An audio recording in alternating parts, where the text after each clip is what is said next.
खुलुमबाय बेयो बड'लेण्ड इंखं टेलिभिजन दिनै 10 डिसेम्बर 2023 रबिबार खालि सानसेनि बरादखौ नोंथांमोननि खाथियाव लाबोदों आं सदानन्द दैमारिया।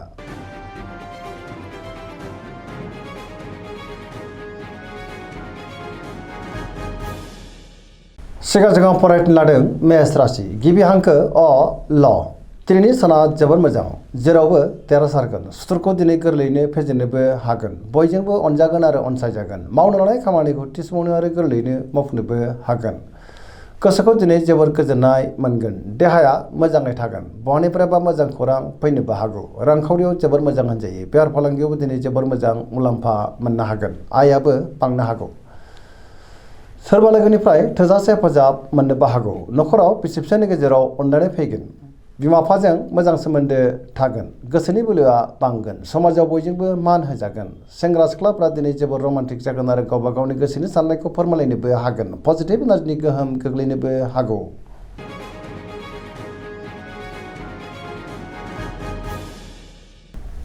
वृष राशि गिबि हांखो इ उ ब दिनैनि साना जोबोर मोजां गोदान थांखि लानो रोंगोन गोसोनि साननायफ्रा मोगथाङाव जाफुंनोबो हागौ गोसोआव गोथों आरो गोग्गो साननाय फैगोन समाजाव मान बांगोन बहाबा थाङोब्ला दिनै जोबोर मोजां आरो मोजाङैनो हान्थिनोबो हागोन गोसोनि बोलोआ बांगोन मावनो लानाय खामानिफोरखौ दिनै थि समावनो आरो गोरलैयैनो मावफुंनोबो हागोन गुबुनजों मोजां सोमोन्दो लाखिनोबो रोंगोन रांखावरियाव जोबोर मोजां बेफार फालांगियावबो जोबोर मोजां मुलाम्फा मोननो हागोन आयाबो बांनो हागौ गोबां मोजां खाबुबो दिनै मोननो हागौ नखराव बिसि फिसायनि गेजेराव अननानै फैगोन देहाया दिनै मोजाङैनो थागोन जायखि खामानि मावनो मोनफ्रोमबो खामानिखौनो दिनै गोरलैयैनो मावफुंनोबो हागोन लोगोफोरनिफ्राय अनसायनाय मोननोबो हागौ पजिटिभ एनार्जिनि गोहोम गोग्लैगोन।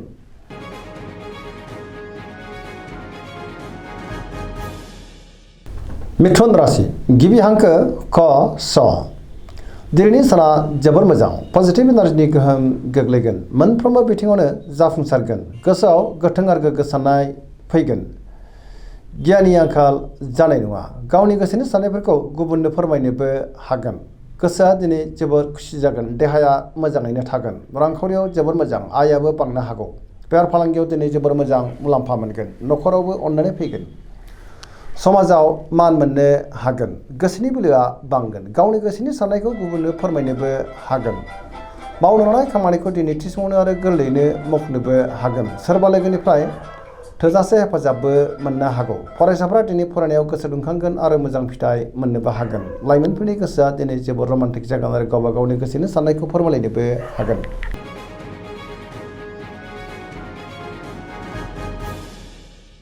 कर्कट राशि गिबि हांखो ड ह दिनैनि साना मोजां आरो गाज्रि गेजेरजों बाबेलांनो हागौ गोसोआव गोनो गोथो साननाय फैगोन गुबुननि थाखाय नाङा फाङा जेंनायाव गोग्लैनोबो हागौ सोरबा लोगोजों रायखोमा जानोबो हागौ गोसोनि साननायफ्रा देबार नांगोन गोसोआव दिनै नेगेटिभ साननायबो फैनो हागौ मावनो लानाय खामानिखौ मावफुंनो हायोब्लाबो माबा नङा मोनसे गोरोन्थिबो मावफ्लांनो हागौ रांखावरियाव बारा मोजां नङा नाङा फाङा खरसाया बांनोबो हागौ बेफार फालांगियावबो दिनै बारा मोजां नङा होनजायो नखराव अननानै फैगोन समाजाव लोगो लेवाबो बांनो हागौ देहाया मोजाङै थागोन अब्लाबो नाथाय जानाय लोंनायाव सांग्रां जानांगोन गुबुननिफ्राय हेफाजाब लानांनोबो हागौ फरायसाफ्रा दिनै फरायनायाव गोसो दुंखांगोन आरो मोजां फिथाइ मोननोबो हागोन।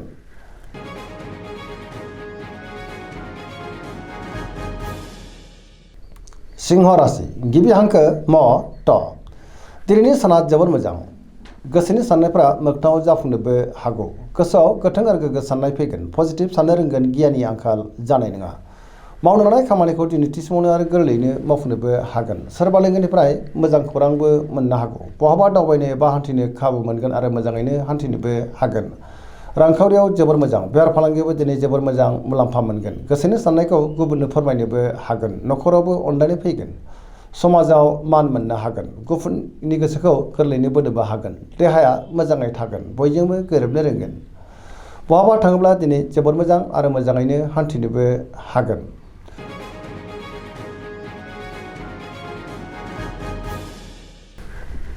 कन्या राशि गिबि हांखो फ थ दिनैनि साना मोजां आरो गाज्रिनि गेजेरजों बाबेलांनो हागौ गुबुननि थाखाय नाङा फाङा जेंनायाव गोग्लैनांनोबो हागौ आरो नेगेटिभ एनार्जिनि गोहोमबो गोग्लैनो हागौ गोथों आरो गोग्गो साननो रोंनाय नङा गियाननि आंखाल जानोबो हागौ रांखावरियाव बारा मोजां नङा, नाङा फाङा खरसाया बांनो हागौ, बेफार फालांगियावबो बारा मोजां नङा होनजायो। देहाया मोजाङै थागोन, अब्लाबो नाथाय जानाय लोंनायाव सांग्रां जानांगोन। न'खराव एना एनि फैनोबो हागौ, गोसोनि साननायफ्रा गोरोबलायाबो जानो हागौ।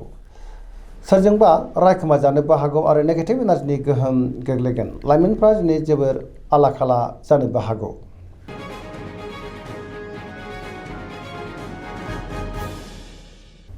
तुला राशि गिबि हांखो र ट।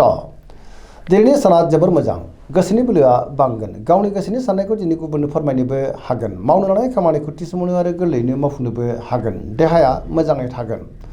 बहाबा हान्थिनो एबा दावबायनो खाबु मोननो हागौ आरो मोजाङैनो हान्थिनोबो हागोन। रांखावरियाव जोबोर मोजां, बेफार फालांगियावबो दिनै जोबोर मोजां मुलाम्फा मोनगोन। न'खरावबो बिसि फिसानि गेजेराव अननानै फैगोन। समाजाव मान मोनगोन। गुबुननि गोसोखौ दिनै गोरलैयैनो बोनोबो हागोन। लोगोफोरनिफ्राय थोजासे हेफाजाब मोननो हागौ। गोदान थांखि लानो रोंगोन। सेंग्रा सिख्लाफोरनि गोसोआ दिनै जोबोर रमान्टिक जागोन आरो गावबा गावनि गोसोनि साननायखौ फोरमायलायनोबो हागोन। गोसोआव पजिटिभ साननाय फैनोबो हागौ आरो पजिटिभ एनार्जिनि गोहोम गोग्लैगोन।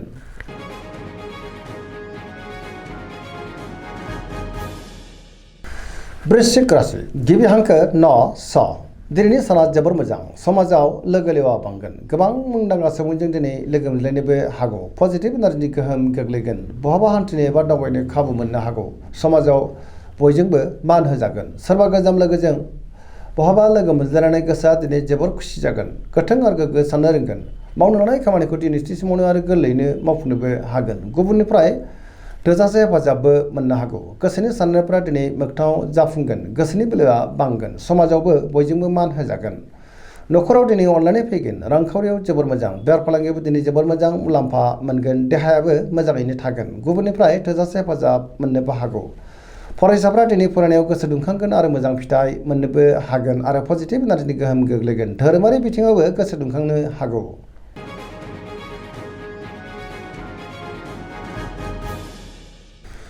धनु राशि गिबि हांखो ढ फ भ।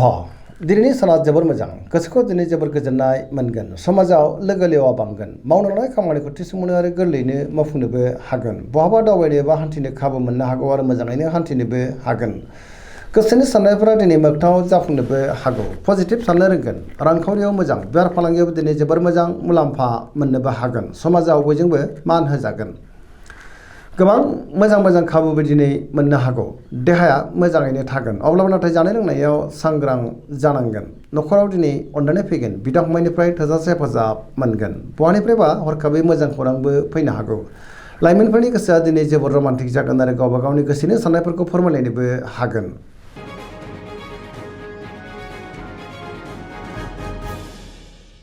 मकर राशि गिबि हांखो ख ज।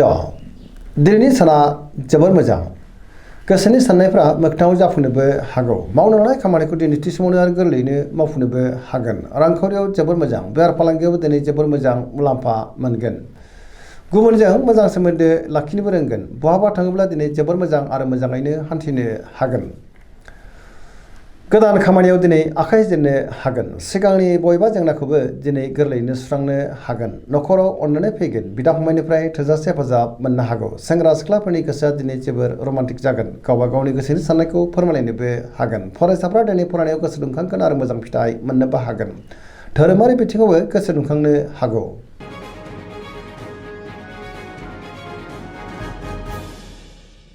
कुम्भ राशि गिबि हांखो ग स। दिनैनि साना जोबोर मोजां, गोसोखौ दिनै जोबोर गोजोननाय मोनगोन। मावनो लानाय खामानिखौ थि समावनो आरो गोरलैयैनो मावफुंनो हागोन। बहानिफ्रायबा मोजां खौरां मोननानै गोसोआ दिनै जोबोर खुसि जागोन। समाजावबो मान मोननो हागोन। गोबां मुंदांखा सुबुंजों लोगो मोनज्लायनोबो हागौ। रांखावरियाव मोजां, बेफार फालांगियावबो मोजां होनजायो। गोबां धोन आरजिनोबो हागोन। आयाबो दिनै बांनो हागौ। देहाया मोजाङै थागोन। न'खराव अननानै फैगोन। गुबुननिफ्राय थोजासे हेफाजाब मोननो हागौ। पजिटिभ एनार्जिनि गोहोम गोग्लैगोन। सेंग्रा सिख्लाफ्रा दिनै जोबोर रमान्टिक जागोन। गावबा गावनि गोसोनि साननायखौ फोरमायलायनोबो हागोन।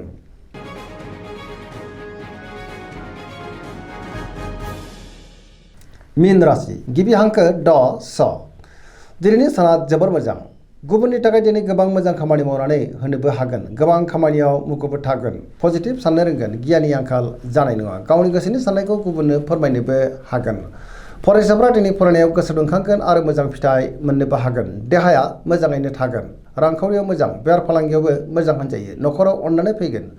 सोरजोंबा बाख्नाय जानानै गोसोआ दिनै जोबोर खुसि जागोन। लाइमोनफोरनि गोसोआ दिनै जोबोर रमान्टिक जागोन आरो गावबा गावनि गोसोनि साननायफोरखौ फोरमायलायनोबो हागोन। समाजाव मान मोनगोन।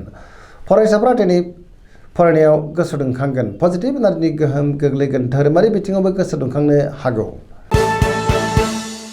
दिनैनि राशि फरायथिनाय एसेनोसै। जोबनायाव बेखौनो खावलायो जाहाथे नोंथांमोना सानफ्रोमबो जोंनि बे बड'लेण्ड इंखं टेलिभिजनखौ नायबाय थायो आरो साबस्क्राइब खालामो, लोगोसे लाइक खालामो आरो शेयार खालामो। एसेनोसै। गोजोन्थों।